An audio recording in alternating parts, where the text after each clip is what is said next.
another great recipe from Monica Cooks. Every one of the recipes I post on this channel are fail-proof, delicious, never fail, always work. And this one is no exception. You know how you watch these cooking shows and they make risotto and they make it out like it's so difficult? Well, I have this fail-proof, no stir, no, where you have to brown the risotto and then pour in the water and and watch it and say, no, no, no, no, no.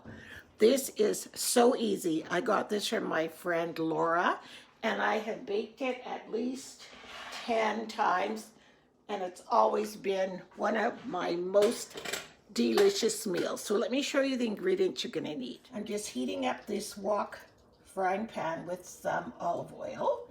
So just getting that heated up. Turn it up a little bit.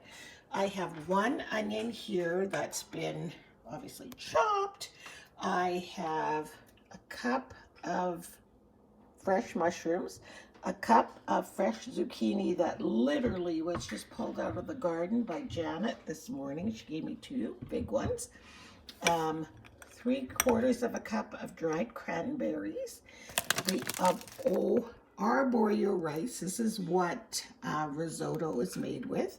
Arborio rice, and my chicken broth is here, and I always use this one from Costco, Better Than Bouillon, and they asked for a cup, so I used about a tablespoon of this broth to 1 cup of water, and then they asked for 3/4 of a cup of cooking wine, and I can never find cooking wine. It's not white wine vinegar, it's cooking white wine.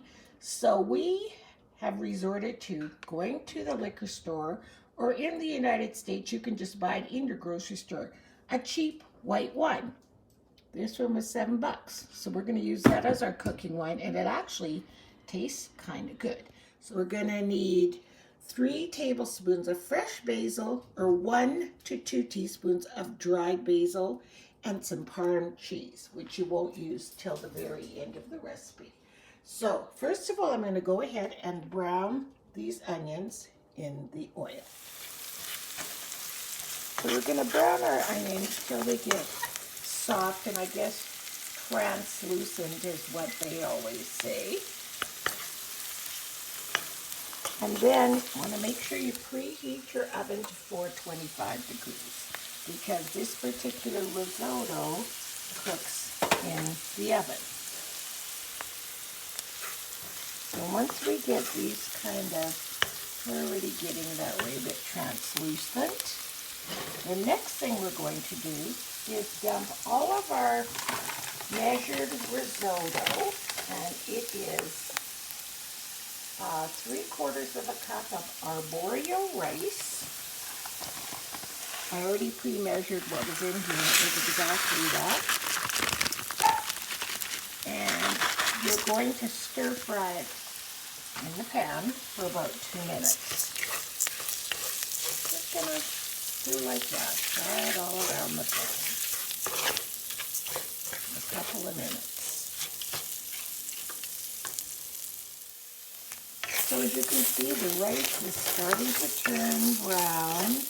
And so are the onions. The rice is getting kind of toasty. And don't worry that somebody says, oh, I'm cooking risotto. This is an excellent side dish to cook when you're having company. Oh my God, they would be so impressed. While you're waiting for this to brown as well, you can grease a casserole. I just put some olive oil around it. So it's ready to go.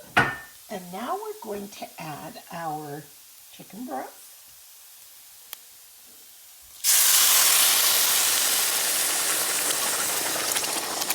And our wine.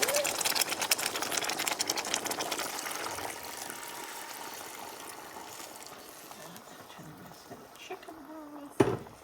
And stir this up. Bring it to a boil. And let it boil for 2 minutes. So once it gets to a boil, Bring it to a boil. Let this boil for 2 minutes. So this arborio rice is just soaking up the yummy taste of the chicken broth and the wine and the flavors all going into that rice. So we want to bring this to a boil. So it's at a boil now. So I'm going to set my timer on for 2 minutes, which goes by so quickly. And we'll let this just boil for 2 minutes.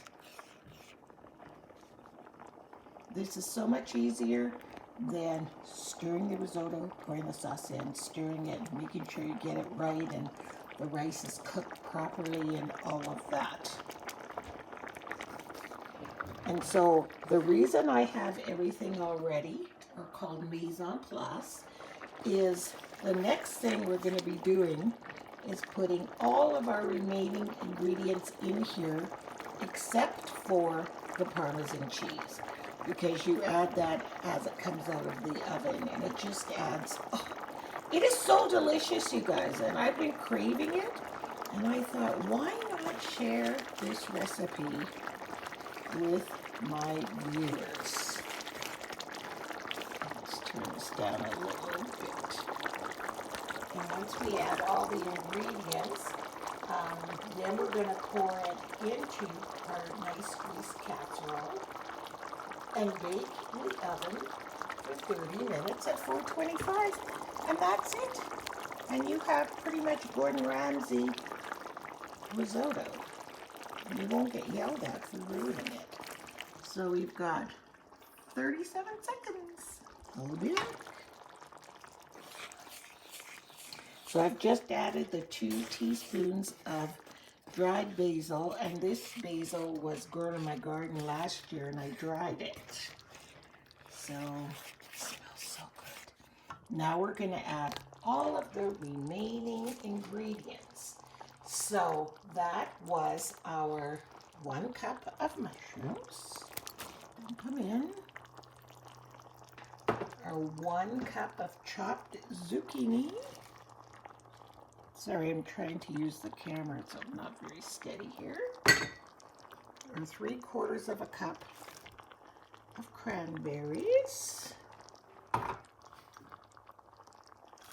we're going to stir all this up. So we've got all our spices in here and all the rest of our ingredients. Stir this all up, and then I'm going to pour this into the casserole dish.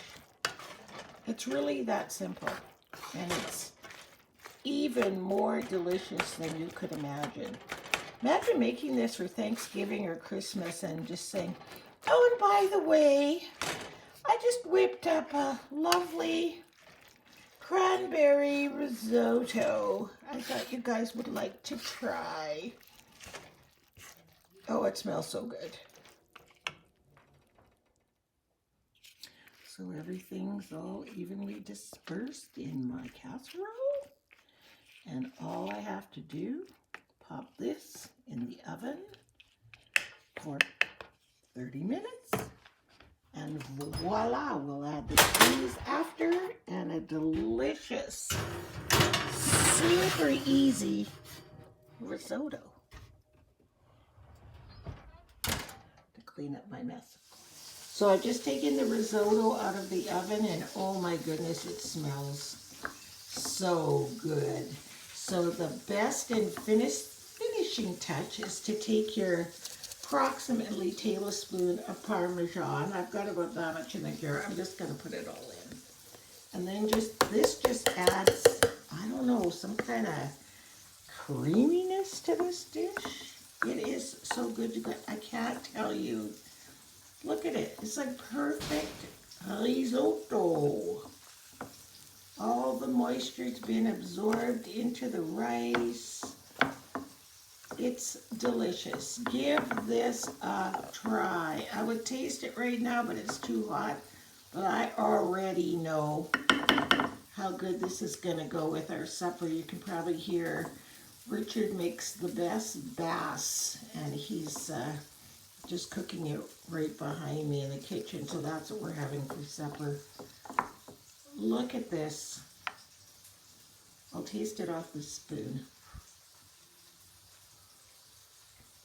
Oh my God. It's so good. So good. You guys give this a try. And don't let anybody tell you that you can't make risotto. Because voila, you can. And it's delicious every single time. So thanks so much for watching. We'll see you again next time.